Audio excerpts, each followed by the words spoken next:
That's the goal. I want to make this as difficult as possible. Okay. All right. White as half, red as half. Okay. Yep.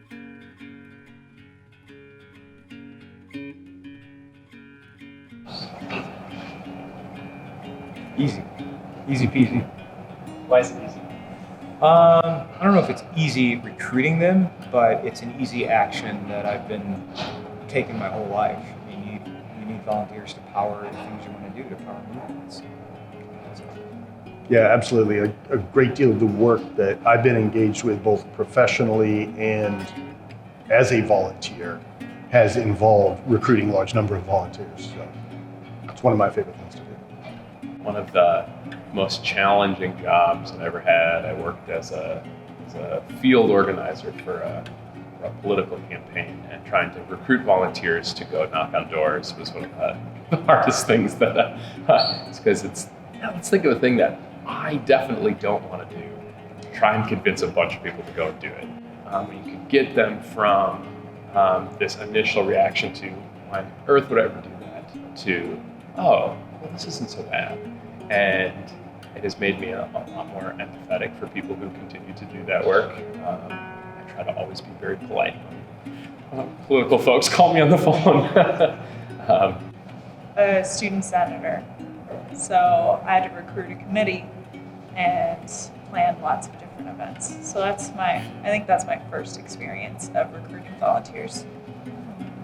Well, that's my job, is to recruit volunteers for local nonprofit agencies. But as a college student, I recruited students to take part in what we called alternative happy hours, and they were service projects during happy hour. The first time I remember recruiting volunteers was when I was a young and very energetic student leader at the University of South Dakota, my undergraduate institution. And I was in charge of organizing our day of service for Martin Luther King Jr. Day, and it was a very big undertaking, but I think I rose to the challenge. We had 100 students participate, and that was a pretty big deal because it's like a day off for students, and so it was like my first time really trying to organize a large-scale event and just like convincing people to like get out into the community and learn about the community, because we always had like reflection components. And so that was like one of the big things. I was like, yeah, I really like enjoy doing this work and want to continue and expand it, because doing a day of service isn't always the best aid to folks, but it can be like a good starting point for getting folks actually involved in communities. And so that is definitely a foundational experience that I had, and led me to like do AmeriCorps Vista and all different kinds of things with like organizing and recruiting volunteers. So. Yeah, I mean, I'm a community organizer at heart, so dealing with volunteers or learning about issues that are impacting communities, right? And so the best way to do that is to get folks together in a room and you talk to them and you listen and you learn. That's where the relevant information is going to come from. That's going to help me as an elected official to do the best job that I can. And that's the information that will fuel and power movements. I need to change my response. Okay. I don't know. So when I was in AmeriCorps Vista, I was serving in McMinnville, Oregon. And so part of my role was to serve on a community. It wasn't even a board of folks, it was just a community meeting of different service providers. And so my role was to act as like the liaison between the community and the campus that I was serving. And so I did that for my entire year of service, and it was a really great way for me, who is not from Oregon originally, to really become integrated in the community. And that sparked a lot of involvement outside of my Vista role. So it was really influential for me to actually not only serve as the liaison, but get connected and actually feel like I was part of the community.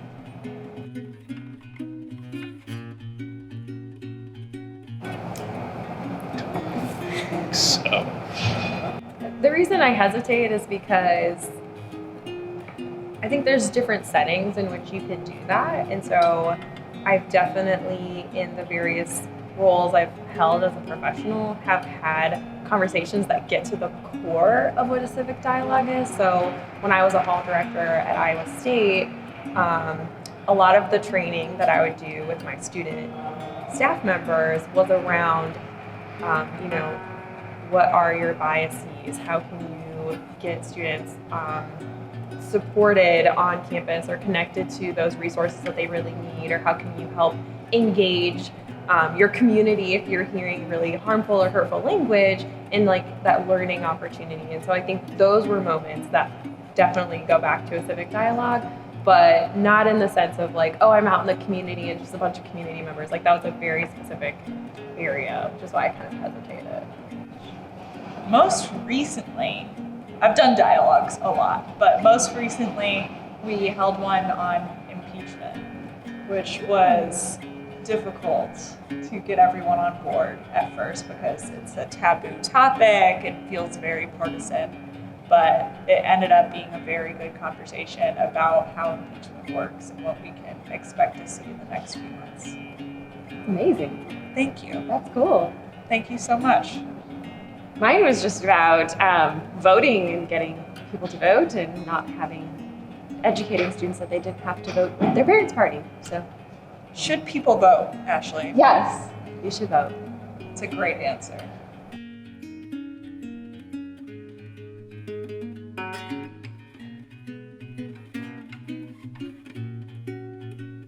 I have contacted them about supporting AmeriCorps, because that is something that's incredibly important to me as an AmeriCorps alum, but as someone who also coordinates a program on a campus. And it was incredibly easy once I found the information. And so I've taught other students on campus how to do that, or at least talk them through the process. It's not hard, and it shouldn't be intimidating, but I know it can be. So I haven't done that, and I think I really don't know where the hesitation comes from, other than this is horrible. I don't actually believe that they're gonna listen. Especially just the community where I'm from originally, which is South Dakota, it's very much in the mindset that I'm not. And so I feel like if I contact my representative, they're not gonna listen, because that's just not the majority of their district. Yeah, at various points I've tried to get over my own sort of non-confrontational nature.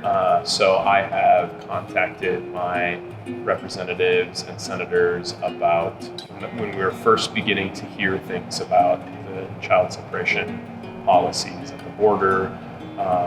Definitely made calls and sent emails about healthcare. I think a lot of young people, students that I work with, are surprised at the importance that elected officials give to constituent contact. Many people feel like, oh, I'm just one person of tens of thousands or hundreds of thousands or millions. What could my one comment possibly matter? Well, the fact of the matter is, especially up until recently, not a lot of people contacted their elected representatives. That's probably one of the most important things that electeds look at, is the volume and what's coming in, how much is coming in on each side, and employ entire staffs of people just to manage all of that communication.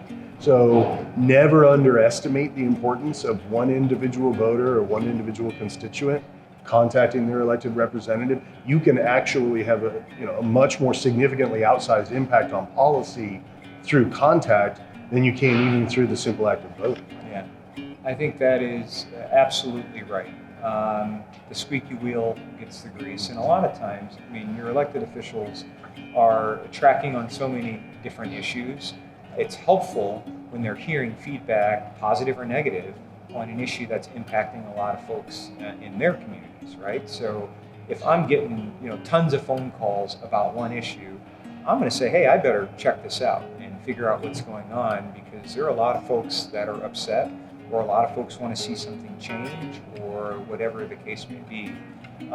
It's a really, really powerful thing. And another thing is, elected officials are human beings too, and we will remember stories. So if you call my office, or you send me an email or a letter, or you stop me in a grocery store and you tell me a story that's compelling, and you give me a reason to to want to go back to my office to look into that. I'm going to remember that, and I'm going to remember your name and your face, and it's going to stick with me and further motivate me to do something about it. So it's a powerful thing to reach out to your elected representatives. And Stacy mentioned the getting positive feedback. That's incredibly important as well. Too often, I think elected officials only hear from constituents when they're upset about something, when there's something negative that's happened in the news that gets their attention, but don't often enough get feedback from their constituents on, thank you for doing that. Thank you for following through on this priority that matters to me. That is as important as being the squeaky wheel, when something goes wrong. Hear, hear. I agree.